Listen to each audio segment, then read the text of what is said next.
രഞ്ജിത്ത്, ഇപ്പോൾ ടി.പി. സെൻകുമാർ സൂചിപ്പിച്ച ഒരു കാര്യം കൂടിയുണ്ട്. ഈ ജയിലിൽ നിന്ന് പുറത്തു ചാടുക എന്നത് അതീവ ദുഷ്കരം തന്നെയാണ്. അപ്പോൾ ഇത് എങ്ങനെ സാധ്യമായി? ഉറപ്പായും ജയിലിനുള്ളിൽ നിന്ന് സഹായം ലഭിച്ചിട്ടുണ്ട്. ഇനി പുറത്തെത്തിക്കഴിഞ്ഞാലും മുന്നോട്ടുള്ള നീക്കത്തിന് സഞ്ചരിക്കാനും ഒളിവിൽ കഴിയാനും ഒക്കെയും ഗോവിന്ദചാമിക്ക് സഹായം വേണമെന്നുള്ളത് തീർച്ചയാണ്. അപ്പോൾ പുറത്തും അകത്തുമെല്ലാം ഗോവിന്ദചാമിയെ സഹായിക്കാനുള്ള ഒരു സംഘം ഉണ്ട് എന്നത് തന്നെയാണ്. അത് നമ്മൾ ഇനി പരിശോധിച്ച് മനസ്സിലാക്കേണ്ടി വരും. എന്തായാലും ആര്യ, ഇപ്പോൾ ലഭിക്കുന്ന പുതിയ വിവരം അനുസരിച്ച് പ്രത്യേക സംഘങ്ങളെ രൂപീകരിച്ചു കഴിഞ്ഞു. പോലീസ് ഇത്തരത്തിൽ വ്യാപകമായി ഈ കണ്ണൂർ സെൻട്രൽ ജയിലിന്റെ പരിസരത്ത് വ്യാപകമായി ദയവായി ഒന്ന് തുടരുക. ഇപ്പോൾ മുൻ പോലീസ് ഉദ്യോഗസ്ഥൻ ജോർജ് ജോസഫ് കൂടി നമുക്കൊപ്പം ചേരുകയാണ്. ശ്രീ ജോർജ് ജോസഫ്, ഇത്തരത്തിൽ അതീവ സുരക്ഷാ ജയിലിൽ നിന്നാണ് ഗോവിന്ദചാമിയെ പോലൊരു പ്രതി ചാടിപ്പോയിരിക്കുന്നത്. സുരക്ഷാ വീഴ്ച, അതിനപ്പുറം ഉദ്യോഗസ്ഥരുടെ ഭാഗത്തു നിന്നുള്ള സഹായം കൂടി ലഭിച്ചിട്ടുണ്ട്. അതെ, എന്തായാലും അത് കണ്ണൂര് ജയിലിന്റെ അവസ്ഥ നമുക്കറിയാം. അവിടെ ഒരു കൺട്രോളും ഇല്ലാതെയാണ് കണ്ണൂർ ജയിലിലെ സൂപ്രണ്ടും മറ്റു കാര്യങ്ങളും നിശ്ചയിക്കുന്നത്. കാര്യം ജയിലിലൊരു DGP ഉണ്ട്. അപ്പൊ അത് ഗോവിന്ദസ്വാമിയെ പോലുള്ള ഒരാൾക്ക് അവിടുന്ന് ചാടണമെന്നുണ്ടെങ്കിൽ അതിന് കാലിൽ സ്വപ്പം പ്രശ്നങ്ങളൊക്കെ ഉള്ള ആളാണ്. അതിൽ ചാടണമെന്നുണ്ടെങ്കിൽ തീർച്ചയായിട്ടും അകത്തുനിന്ന് ആരെങ്കിലും സഹായം കിട്ടിയിട്ടുണ്ട്. അതിന് യാതൊരു സംശയമില്ല. ഇയാളെ വെളിവിടുന്ന റിസ്ക് ആണ്, ഡേഞ്ചറസ് ആണ്. സൗമ്യയുടെ കേസ് എല്ലാവർക്കും നമുക്കറിയാം.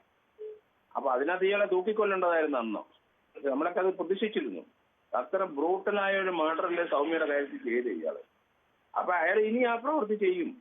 അയാൾ ബോൺ ക്രിമിനലാണ്. അതിനകത്തുനിന്ന് ഒരു മാറ്റവും ഇല്ല. ഇത് ആരാണ് സഹായിച്ചതെന്ന് അത് ഇമ്മീഡിയറ്റ് ആയിട്ട് ഒരു 24 hours കണ്ടെത്തണം.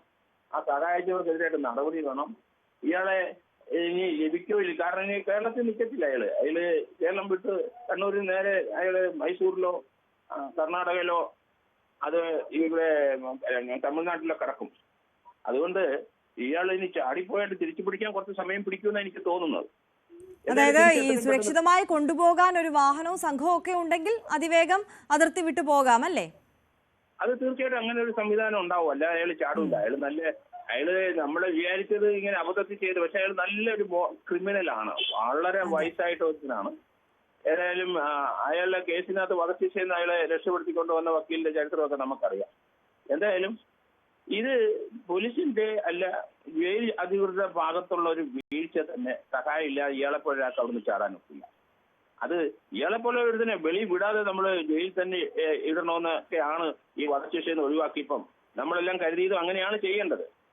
അങ്ങനെയുള്ള ക്രിമിനൽസ് ധാരാളം കേരളത്തിലുണ്ട്, പല ജയിലിലുണ്ട്. അതൊക്കെ ഇനിയും ചാടും. ഇതൊരു ടെൻഡൻസിയാണ് ഇവർക്ക് ചാടാനുള്ളത്. അപ്പൊ നേരത്തെ ഞാൻ ഇരുന്ന സമയത്ത് ആലപ്പുഴക്കാരൻ ശിവജി, അയാളന്ന് ഞാൻ മ്യൂസിയം സബ് ഇൻസ്പെക്ടറായി പള്ളി ജയിലിൽ ചാടി. അയാളെ ഏകദേശം 5-10 ദിവസത്തിനകം കോയമ്പത്തൂർ ഇട്ട് പിടിച്ചു ഞങ്ങള്. അപ്പൊ അത് തിരുവനന്തപുരം ജയിൽ ചാടിയാണ് പോയത്. ശരി. അപ്പൊ അതുകൊണ്ട് ഇത് ജയിലധികൃതരുടെ ഭാഗത്തുനിന്ന് പക്ക വീഴ്ചയാണ്. ഇമ്മീഡിയറ്റ് നടപടി ഉണ്ടാവണം. ഇല്ലെങ്കിൽ ഇതൊരു ശരി. ശ്രീ ജോർജ് ജോസഫ്, താങ്കൾക്ക് തുടരാൻ കഴിയുമെങ്കിൽ ദയവായി തുടരുക. ഇപ്പോൾ ശ്രീ തിരുവഞ്ചൂർ രാധാകൃഷ്ണൻ